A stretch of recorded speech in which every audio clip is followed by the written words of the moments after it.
मराठी किंवा M A Marathi, M A इंग्रजी, M A Sanskrit, M A Urdu, M A Hindi हे 5 अभ्यासक्रम या विद्यापीठामध्ये सुरू केलेले आहेत. BA ऑनर्स आपल्याकडे आहे, मराठवाड्यातलं पहिलं ऑनर्स. आणि मग आदरणीय आपले चान्सलर साहेब की कदम साहेब, सत्पाल सर आपले या विद्यापीठाचे गुरुगुरु, रजिस्ट्रार साहेब Ashish Gadekar sir, dean madam Shelke madam यांची संकल्पना अशी आहे की या ठिकाणच्या विद्यार्थ्यांना खऱ्या अर्थाने प्रादेशिक भाषा समजली पाहिजे. म्हणजे जी मराठी भाषा आहे, आपण पाहतो की NEP मध्ये राष्ट्रीय शैक्षणिक धोरणामध्ये मराठी भाषेचं किंवा या प्रादेशिक भाषेचं एवढं महत्त्व आपल्याला दिसून येत आहे की भाषा खऱ्या अर्थाने विद्यार्थ्याला ज्ञानार्जन करण्याची एक शक्ती म्हणून आपण पाहतो आहोत.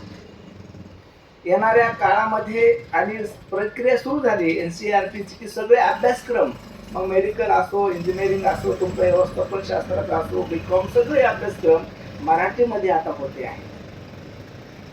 याचं काय कारण आहे की मराठी भाषेची नाळ या राष्ट्रीय शैक्षणिक धोरणाने जुळवलेली आहे.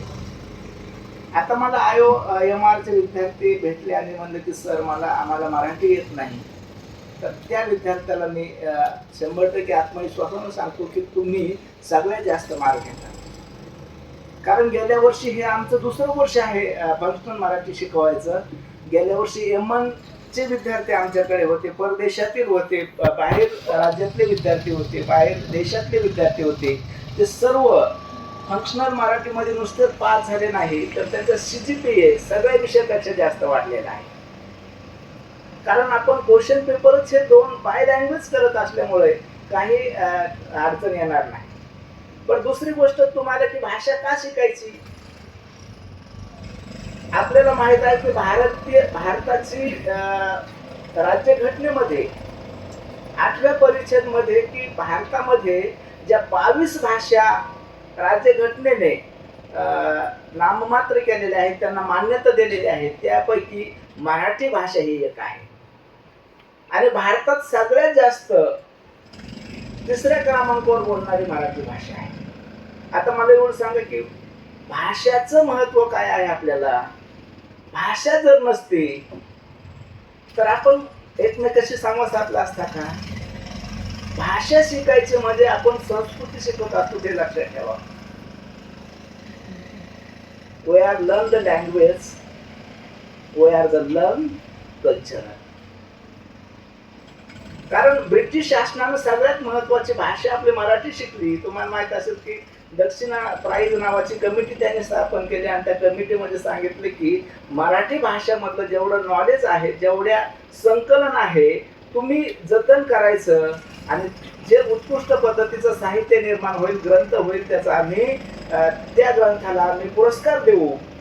हे करण्याची भूमिका काय होती ब्रिटिशांची. लक्षात ठेवा, इथली भाषा शिकल्यामुळं त्यांना इथली संस्कृती आत्मसात झाली आणि संस्कृती आत्मसात झाल्यामुळे त्यांनी आपल्यावर 150 वर्ष राज्य केले. हा एक नंबर. दुसरी गोष्ट, what is the importance of languages, की भाषेचं महत्व काय आहे. विचार करा, भारताला स्वातंत्र्य केव्हा मिळालं. 15 ऑगस्ट 1947 ला. 1947च्या पूर्वी भारताची स्थिती कशी होती. इथं संस्थानिकांचं राज्य होतं, सगळे संस्थान होते. मग ते काश्मीर संस्थान असेल, हैदराबाद संस्थान असेल, जुनागड असेल, कोल्हापूर संस्थान असेल. आणि एक लक्षात ठेवा की हे संस्थान 1947 ला स्वातंत्र्य झाले, भारतामध्ये विलीन झाले. आणि मग भारताची राज्य व्यवस्था कशी करायची, तर हे लक्षात ठेवा. इम्पॉर्टंट ऑफ लँग्वेज मी याच्यासाठी म्हणतो की सगळी भारताची पुनर्रचना ही भाषेच्या आधारावर झालेली. गुजराती भाषा, महाराष्ट्राची मराठी भाषा, आंध्राची तेलुगू भाषा, तामिळची तमिळ भाषा, बरोबर आहे ना. म्हणजे आसामचे सगळे ह्या भाषेच्या आधारावर राज्य पुनर्रचना झाली. म्हणून इम्पॉर्टंट ऑफ लँग्वेज आहे, बरोबर. आता मग ही भाषा माणूस का शिकतो आहे? बरोबर आहे ना? ही भाषा आपल्याला का शिकायची की एक लक्षात ठेवा की भाषा ही संस्कृतीची संबंधित आहे आणि संस्कृती शिकण्यासाठी भाषेची आपल्याला काय आहे? आवश्यकता आहे. असं म्हटलं जात आहे की एक भाषा शिकणे म्हणजे एक संस्कृती शिकलेली आहे, शिकणे आहे. जी काय आपण शिकणार आहोत ती प्रगत कौशल्य, भाषिक प्रगत कौशल्य. बीबीएच्या कॉमर्सच्या विद्यार्थ्यांना खूप महत्वाचा इम्पॉर्टंट टॉपिक आहे हा. कशामुळं? कारण तुम्ही व्यवस्थापनामध्ये अतिशय चांगल्या पद्धतीचं कम्युनिकेट करत राहिलात, कम्युनिकेशन होत राहिलं तुमचं, की सगळ्यात जास्त व्यवस्थापन तुम्ही करू शकता. म्हणजे भाषेची देवाणघेवाण झाली पाहिजे. बरोबर आहे ना? की भाषा ही आपल्याला समजण्यासाठी, भाषेची देवाणघेवाण होण्यासाठी, भाषेचे स्किल, भाषेचे कौशल्य आपल्याला काय करावं लागतील? आत्मसात करावं लागतील. म्हणून या अभ्यासक्रमामध्ये फंक्शनल मराठीमध्ये किंवा MA मराठीमध्ये आपण भाषा संबंधामध्ये प्रगत कौशल्य आपण हे केलेले आहे. तुम्हाला माहित आहे की भाषा ही कशी आहे? परिवर्तनशील आहे. भाषा बदलते आहे. बरोबर आहे ना? आणि मग भाषा का आवश्यक आहे? तुम्हाला मी एक साधा एक दृष्टांत सांगतो मित्र हो. एक चिमणी होती, म्हणजे एक little bus for the name of चिमणी. ओके. आणि मग एक काय झालं की एका समुद्राच्या ठिकाणी झाड होतं, त्या झाडावर तिचा खोपा होता. आणि मग वारं कावघन आलं आणि मग काय झालं की त्या चिमणीचा खोपा समुद्रात पडला आणि त्याच्यामध्ये जे 2 छोटे छोटे तिचे पिल्लं होते तेही समुद्रात पडले. मग हे पिल्लं समुद्रात पडल्यानंतर मग ती काय करू लागली की चोचीनं पाणी ओतून, म्हणजे चोच चोचीत पाणी धरायची, बाहेर काढायची. तिच्या चोचीनं पाणी समुद्र उपसायचं ते काम करू लागली. तेवढा तिथं कावळा आला. चिमणीबाई तू काय करते आहेस म्हणे? अरे म्हणे बाबा की माझे पिलं त्या समुद्रामध्ये पडलेले आहेत आणि मी त्याला शोधते आहे. विचार करा. कावळा म्हणतो येडी आहेस का काय तुम्ही? अगं म्हणजे तुझा जीव केवढा, तुझी चोच केवढी आणि तू समुद्र उपसायला चाललीस. चिमणी त्याला म्हणते देना है तो साथ दो वरना सलामत.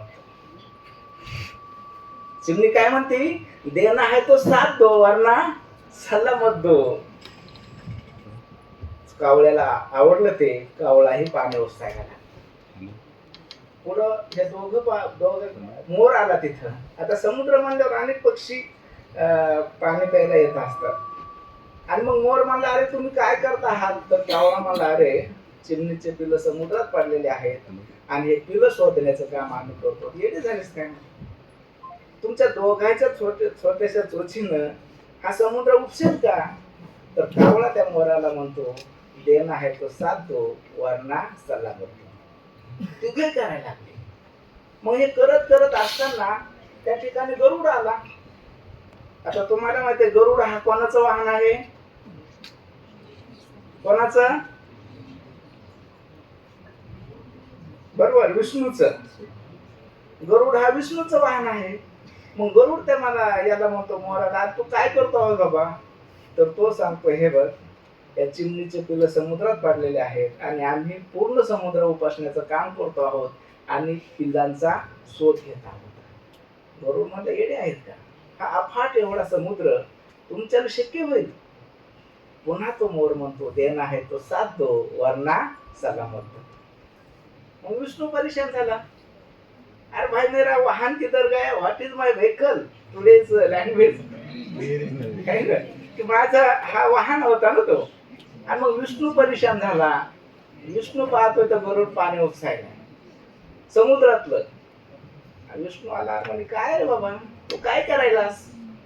काय नाही म्हणे चिमणीचे पिलं समुद्रात पडलेले आहेत आणि त्यांना बाहेर काढण्याचं काम हे करतो आहोत. म्हणजे येतच का?